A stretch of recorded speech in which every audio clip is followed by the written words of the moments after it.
Hey, everybody, welcome to the Aligned Love Podcast. This is the place where I am going to help you find the one thing that you feel is missing: healthy love. I am your host, Lauren Zoller, and in this podcast, I will share with you how to attract love, live in alignment, and elevate your deepest relationships. So buckle up, get present, tune into your body, and open up to the possibility that you truly do get to have it all. Let's dive in.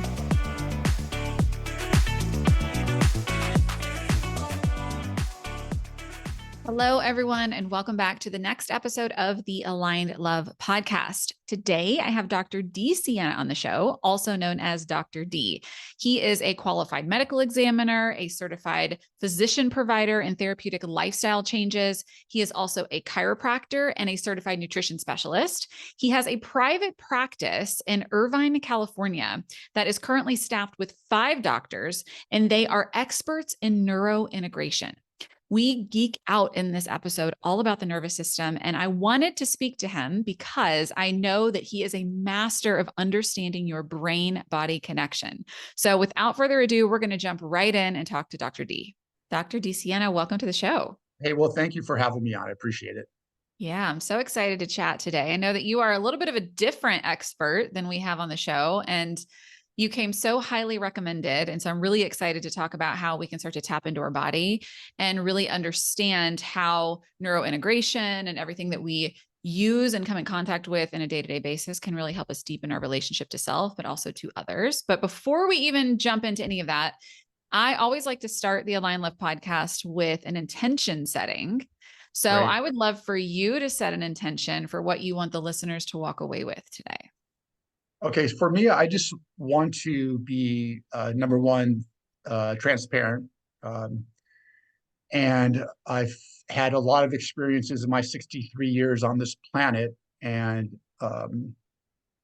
really, I do brain work. And my intention is through the neurology of the neural pathways that we share, that we can come to a point of what we call the state of the polyvagal theory calls it connection and calmness. So if we can be in a state of chronic connection, I really do, and I know this sounds so trite, but I really do believe like the planet would be in a much better state if we can be in a calm and connected state, because that's really when we're at our best self. That's actually who our true self really is, right? Most of the people that we encounter are more tend to be in what we call a fight or flight state. And it's really, really difficult to have pure love connection when you're in that state. We can go more into that as the podcast continues, but my highest intention is for all of us to be in that calm, connected, loving state. Love it. Love it so much. And you're speaking my language through polyvagal theory. I am trained under Dr. Peter Levine. So I know all about the nervous system. I know we're going to geek out on it, but why don't you tell us a little bit about your story and how you started to integrate some of this nervous system work and this neurointegration work in your practice as a chiropractor, and also how it's influenced your life? Okay, so I think we need to go way back to when I was 17 years old. So I had what they thought was asthma, then was chronic obstructive pulmonary disease. And the bottom line was I couldn't breathe. And my dad would have to be in my room with me every night. It got at its peak between 16 and 17 years of age. My dad would literally have to do pulmonary cupping. I don't know if your people know what that is, but it's when you have to lay over your bed and you cup the back to break up the lungs so you can breathe a little bit. I flip back over, I put oxygen on my face, and I lived this way for a year and a half, couldn't go to school. I was an athlete, couldn't play sports, lost most of my friends, and my lowest moment was when the doctor was in the room with me along with my mom, and he excused himself, and he asked my mom, "Hey, can we step in the hallway?" Now, mind you, the door was open. I was on the evaluation table, and it was like 4 or 5 feet away. I overheard a doctor tell my mother, Rosemary, as he told my mom, we've done everything. He's seen all the specialists. He's getting worse. There's not much we can do. Maybe it's just in his head. And at that moment, you're talking about a medical doctor in 1977, which is, the white coat, the gray hair, the glasses, the epitome of expertise and wisdom. And I thought that this was the man that was going to take care of me. And in that moment, he basically abandoned me. So that really started a journey. Well, first it was a very destructive journey. And then I got connected to a chiropractor who, I won't tell you that whole story, but it changed my life through the correction of the nerve system. And it really wasn't until just a little bit ago, as I do my deep dive. So my background is I'm a chiropractor. I also have I have a bunch of board certifications. I'm a qualified medical examiner. Have a degree in functional medicine. I did my thesis on gut because of gut brain. But really, for my 40 years in practice, I've been on a deep dive to try to figure out really what's the cause of most disease, right? Not disease, but disease. What is it? What's driving that? And for many years, I was working on the gut and the microbiome because we know the bugs in your gut affects your brain, leaky gut, leaky brain, inflammation. But really, I came to this conclusion. It's really about the neuroplastic changes that occurs in your brain. And when the brain becomes wired to a fight flight condition, guess what? You can't breathe. And what actually happens is, and I understand this, and I wish I would have understood this 50 something years ago. And that is this: when we hijack the breath, we don't exhale because we don't have enough faith when we can't exhale the breath that we're going to get oxygen back in the breath. So when we're in a state of fight flight, that lack of exhalation, because of the sympathetic dominance, hijacks the prefrontal cortex, and then we actually decrease CO2. Decreased CO2 actually causes vasoconstriction, which paradoxically reduces the oxygen that hits your brain and your body. And then that drives panic, which then further causes you to hijack that breath again. That further drives that sympathetic basis. And then one of two things happens: you either go into a freeze state and you panic or pass out, or you eventually come out of it. And so that whole neurogenesis for my disease that happened when I was 17 years old now completely makes sense to me. And my journey now is to share that message of how do we take control of a hijacked brain, because that's really what it is. It's a hijacked brain. Mm-hmm. And the brain literally, if we want to really nerd out, there's a part of your brain called the amygdala. I'm sure you know what that is. Mm-hmm. That is the fire alarm of the brain. It's crazy that part of your brain literally hypertrophies when we are under a chronic, either PTS or chronic state of fight flight. Mm-hmm. So because of an early trauma that I really just came to my realization not too long ago, that set up this PTS, which then, because I did have some respiratory issues, which was just an asthma issue, that asthma turned into a COPD because you couldn't exhale. And that was really driven by a lack of polyvagal function. Right. Right. Yeah. So, and I guess we're going to speak about this because that in essence is neurointegration, is being able to understand how trauma affects your ability to function in a moment to moment basis, which then becomes this, it's a domino effect. It really is. When you have trauma and you don't have the tools to be able to regulate that trauma inside of your nervous system, which then affects the brain, it just starts to trickle down. Next thing you know, all of your primary functions start to shut down.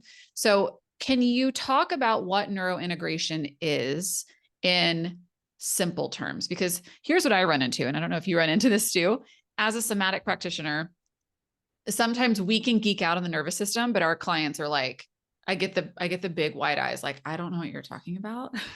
Can you please dumb it down for me? So can you talk about neurointegration at its simple form and how people can understand what they're getting into and how it's so important for them to live a really healthy life and have relationships that are deep? That's probably the most difficult question you can ask me. I know. Because my brain has been nothing. I'm now almost through a functional neurology certification degree. So my brain is just with neurology. But I guess here's what I can tell you. The brain doesn't care what's good or bad for you. The brain will undergo neuroplastic changes based upon the stimuli that you allow it to be received upon.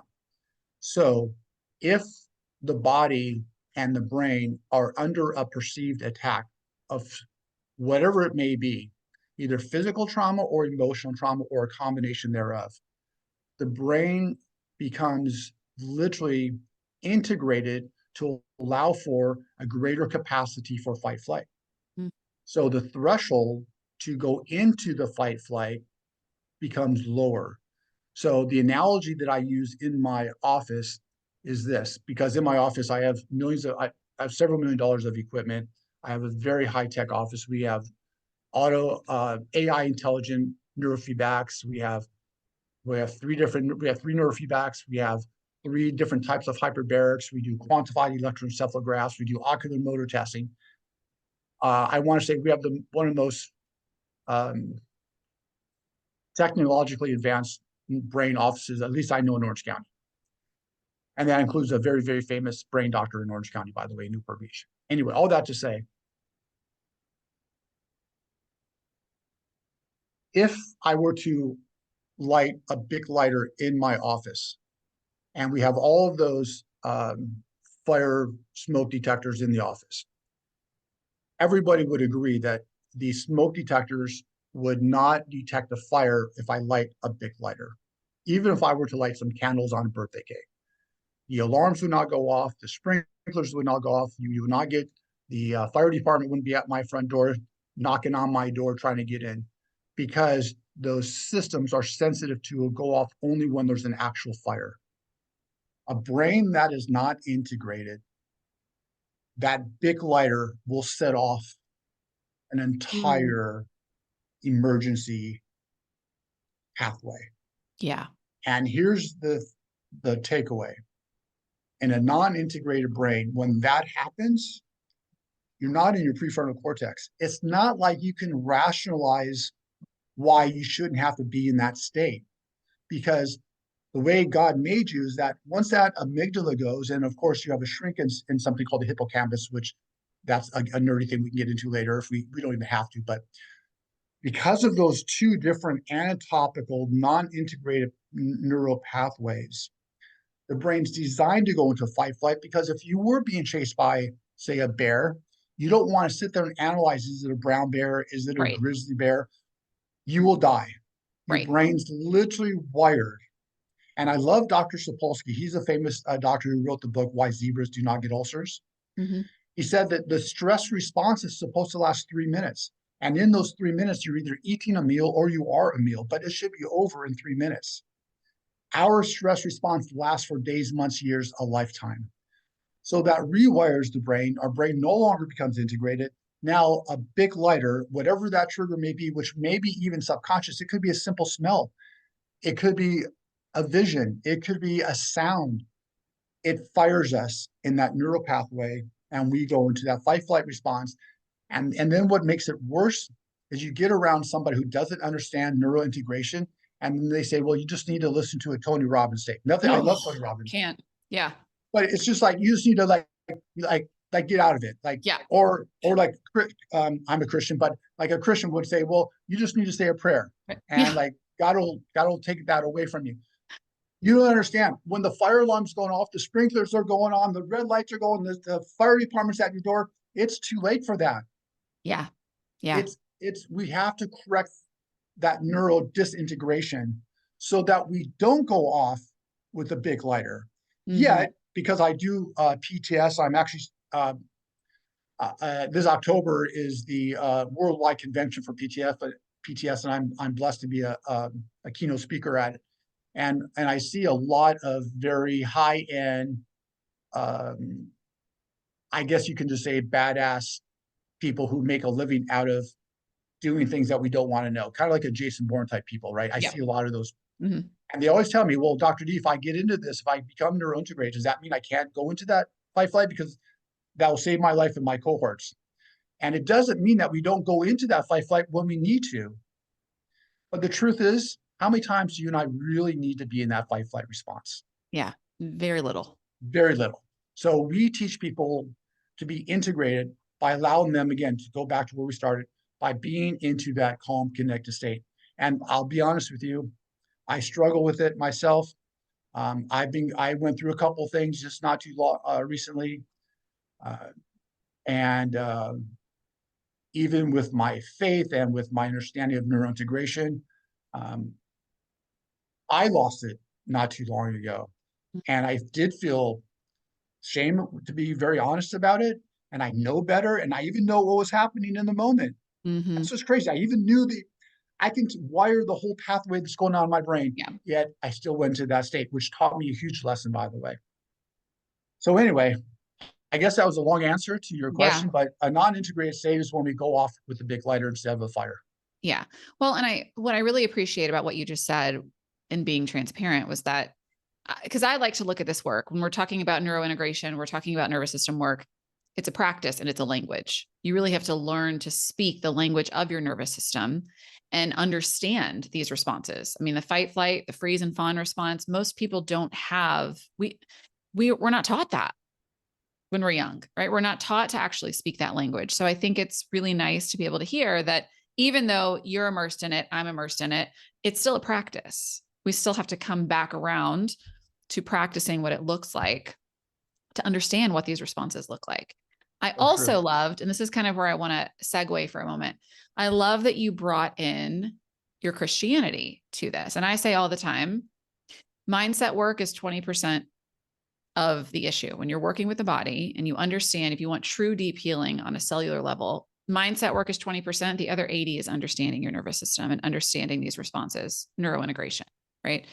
But so many of us, especially in the personal development world, will say, oh, I went to a Joe Dispenza event, or I went to a Tony Robbins event, or I need to go to talk therapy. It's all of these mindset hacks that people are using, and they're not getting to the language of the nervous system. And they're also not bringing in the spirituality piece, which I think is a really big segue in understanding your nervous system. So I'm curious, can you go into a bit more detail around the spirituality piece? Like, how do you actually view this neurointegration work?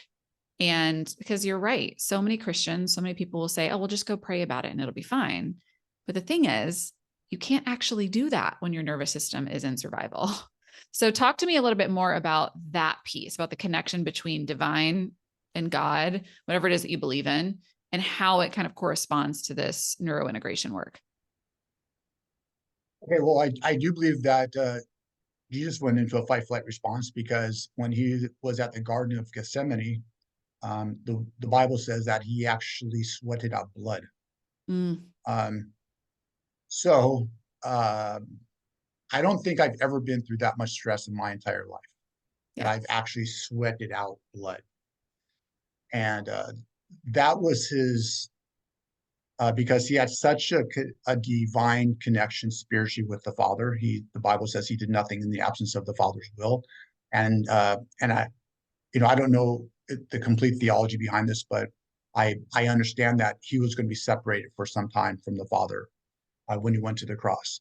And that separation of the Father's love and the Father's connection caused him so much stress that he went into the most severe fight flight I can't even imagine. Mm, So I have to get over the shame of those moments when I get into that fight flight response for yeah. myself. Yeah. I know the Bible says take every thought captive. I know the verses. But in the moment, to tell somebody that Bible verse, I'm just going to tell you, does not help. Mm-hmm. It just brings upon more frustration. Yeah. Instead of when I'm with the person in that, I try to mirror them and I do some neurological kind of pathways that we work on the vagal function and I do cranial work and some cool stuff. But the bottom line is uh, we can't throw religion at a person when they're stressing out. It just makes them feel worse because it is not you. It's not something, you're not weak minded when you're stuck in a fight flight. It is literally, let me put it this way, I guess. It's like a person goes into an ER room and they're in terrible pain. They're shaking in pain. They're sweating in pain. And the doctor doesn't take the time to do a history, doesn't take the time to examine the physical body. The doctor goes, "Oh, Mr. Smith, you must be in terrible pain." The guy goes, "Yes, I'm dying in pain." The doctor gives them some sort of a painkiller, an opiate, if you will, strongest medication possible, injects it into them, gives them some pills. Does the person feel better? Yes. What if that person was in a motorcycle accident and they have a severely compounded femur and literally the femur's disconnected and they're in terrible pain because of the femur fracture? And they go to a doctor and they don't look at the femur, they don't fix the femur, they don't put them in surgery to connect the femur, to put screws in the femur, put a cast around the femur. Instead, they just give them medications because you're going to be better. Or worse yet, well, it's just in your head, like what happened to me. When, and I hate to use the word broken brain, but when the brain is not integrated, you can't just think it into integrated. Yeah. You have to do things to change the paradigm of the wiring, if you will. We call it neuroplastic changes.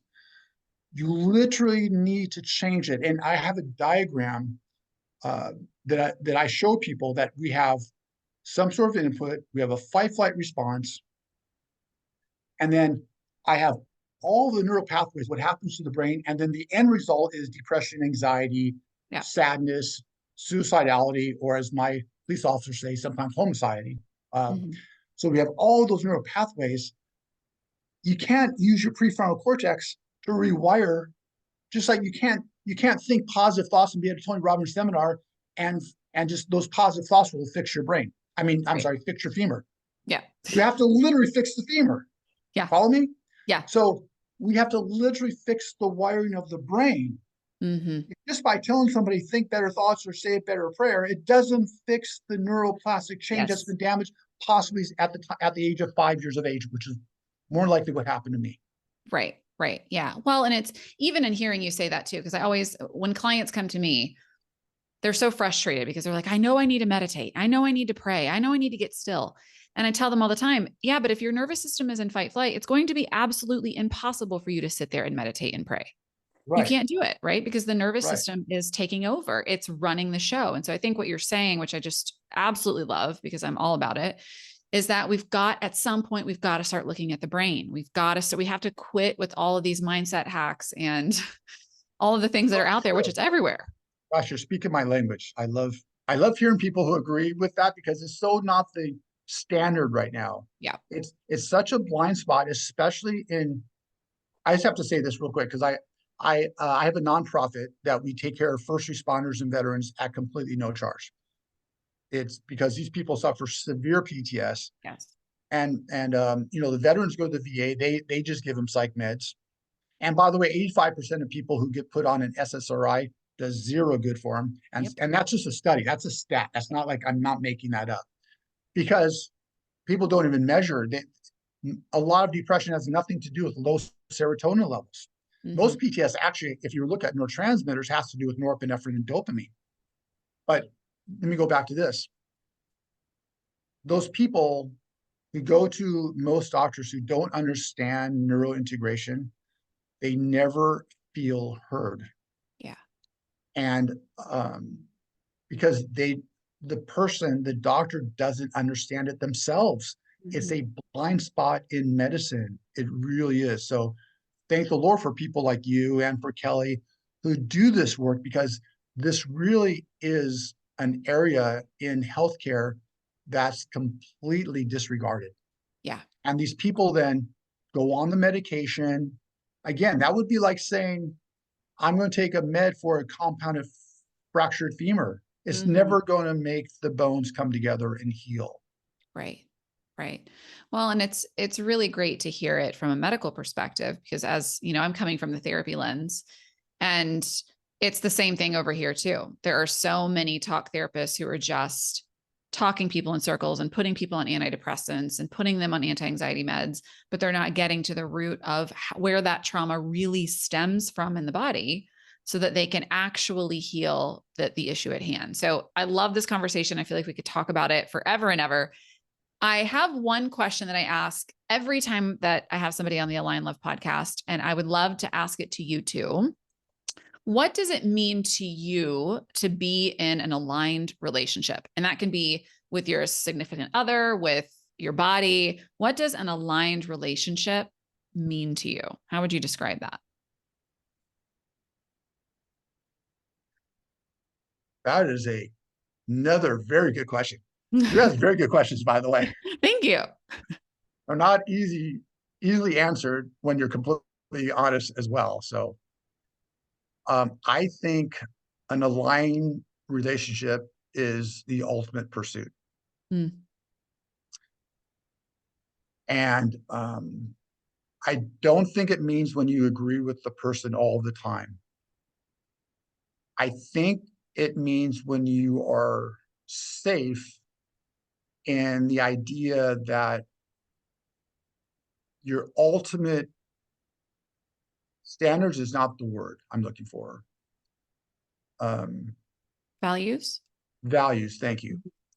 When you ultimately share similar values and the person that you are aligned with, you have trust in those values will not be shaken. Mm.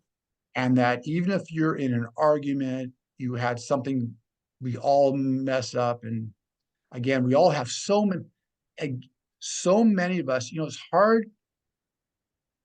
I tell everybody, there's a thing, the parietal lobe in your brain. Mm-hmm. That's when we have incoming data, we all filter through that thing called the parietal lobe. That's why it's so important, like we started, to be integrated, because the prism by which you see the world is filtered by the health of your nerve system. Right. And all of us, with the exception of Jesus, have somewhat of a skewed prism by which we perceive the world around us. So you have two people who have these imperfect perceptions. Follow me? Yeah.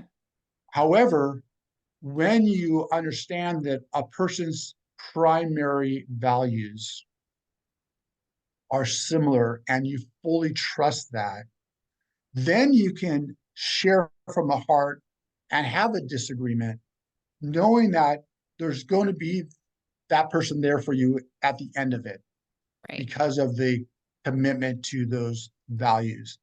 And core values are something that needs to be talked about, in my opinion, early on in the relationship.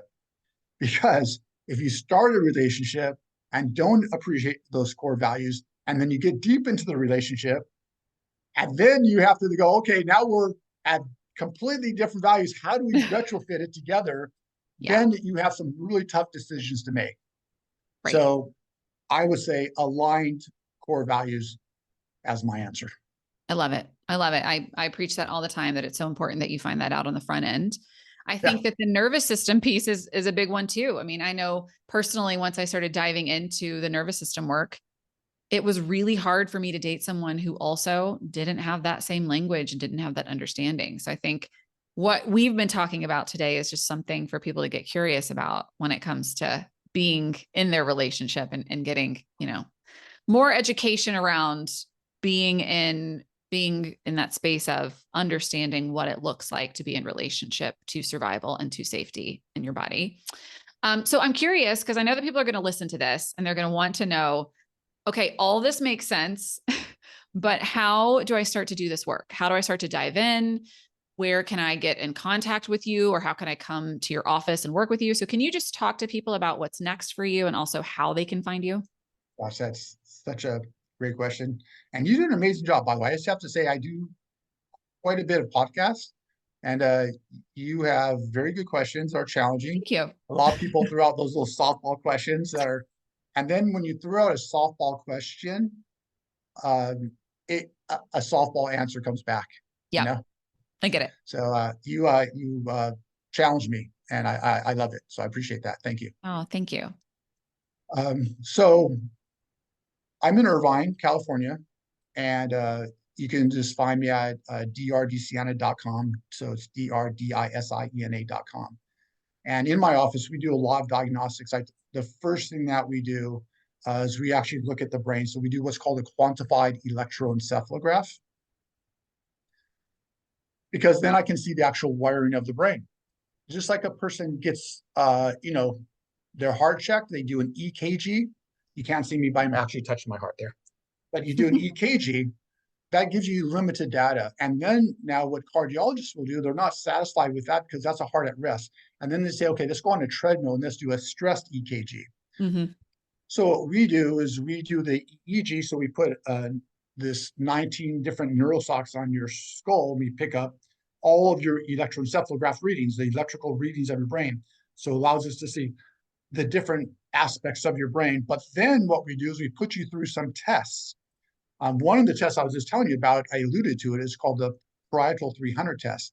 That's the test that we see how effective are you at perceiving your environment, and how skewed is that? How altered is that prism by which you're seeing the world? So that's a really cool test that we do. And so while we're doing these tests, we're recording the brain waves, and the amount of data we get from it and the insight we get into the brain is so telling. So that really is essential to the work that we do. We also do a lot of ocular motor tests. Mm. There are 6 muscles that control each eye, 3 cranial nerves. And the cool thing about that is those 3 cranial nerves connect to every part of your brain. So that's why we've done this, or you've seen neurologists do that. A person has a traumatic brain injury, they say, okay, follow my finger, right? So we have a device which is super high tech. It took me a year and a half to get acquainted and get certified. Anyway, it has 2 different infrared cameras that look at each eyeball, and it picks up the movement of your eye at like 15 frames a second. Mm. And so as we look at different parts of the brain, again, we can allow for neural integration just by doing ocular movement. So we send people home with an iPad, and there's an app called Focus Builder, just one of the many apps out there. And we program it, and then we can have people do neurointegrative work at home in the comfort of their home. And it doesn't cost them a penny, because once you buy the app, you own it for the rest of your life. You can share it with your friends and family. And that's the really cool work that we do.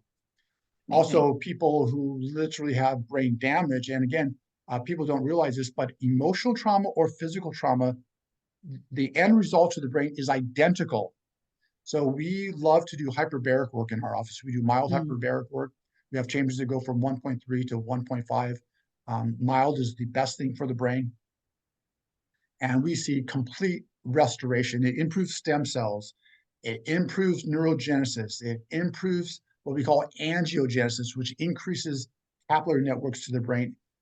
And then lastly, one of the cool things we do is something called neurofeedback. We use a company called Brain Pain. I'm really good friends with the founder. His name is Bill Scott. He's literally the most researcher, or I should say published researcher in neurofeedback. He's now a good friend. I literally text him. It's so awesome to have these really my heroes. Now I have them on my Mhm. phone. It's so awesome. He did most of his work at the Geffen Center in UCLA. And then, of course, chiropractically, we do brain-based chiropractic. So we measure every visit with every patient, every visit, we measure vagal function. Mm. So we do specific work, cranial work, and upper cervical chiropractic specific work to open up vagal function. And we can measure it. We can do HRVs, we can do vagal temperatures. There's all kinds of ways we measure gag reflex. But nonetheless, every visit, everybody walks out of my office, or our office, I should say, with improved vagal function. Mm. It's amazing. Now, if I could kind of follow up on that, or did you want Yeah, to have a question? Okay. absolutely. No, that's So great. I know you have a one, retreat coming up, so I want to hear I about that do, too. thank you.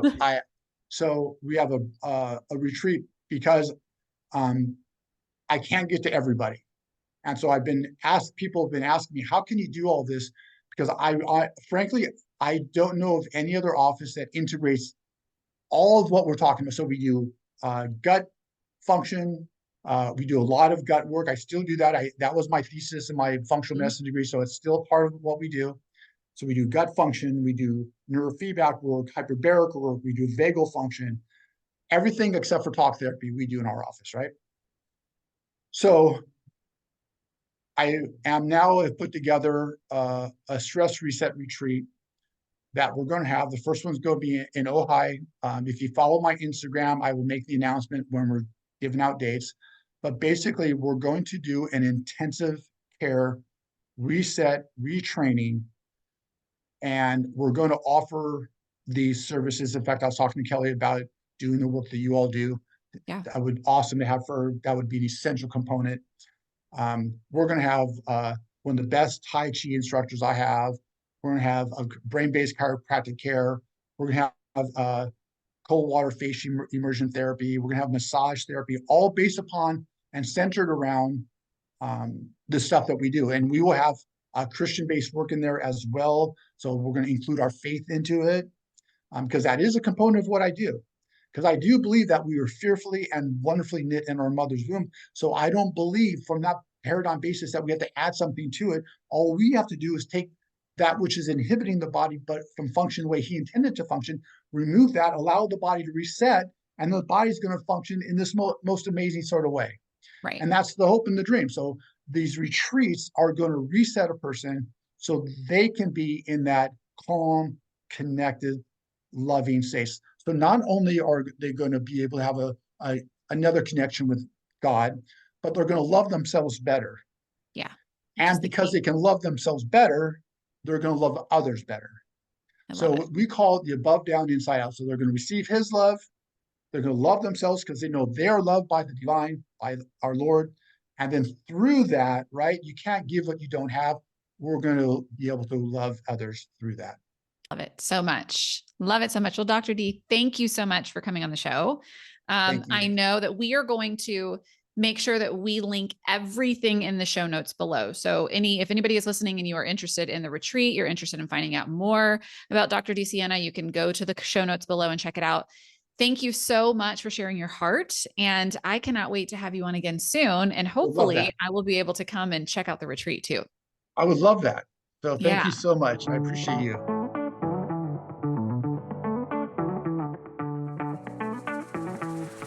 That wraps up today's episode of the Aligned Love podcast. One thing that would really help me and the other new potential listeners is for you to rate this show and leave a comment wherever you tune in and listen. Also, make sure to link up with me on Instagram at Lauren Zoller, and please share this podcast with anyone who you think may enjoy it. Until next episode, remember, every transformation begins with one moment of awareness. And I hope today has been yours. I'll see you next time.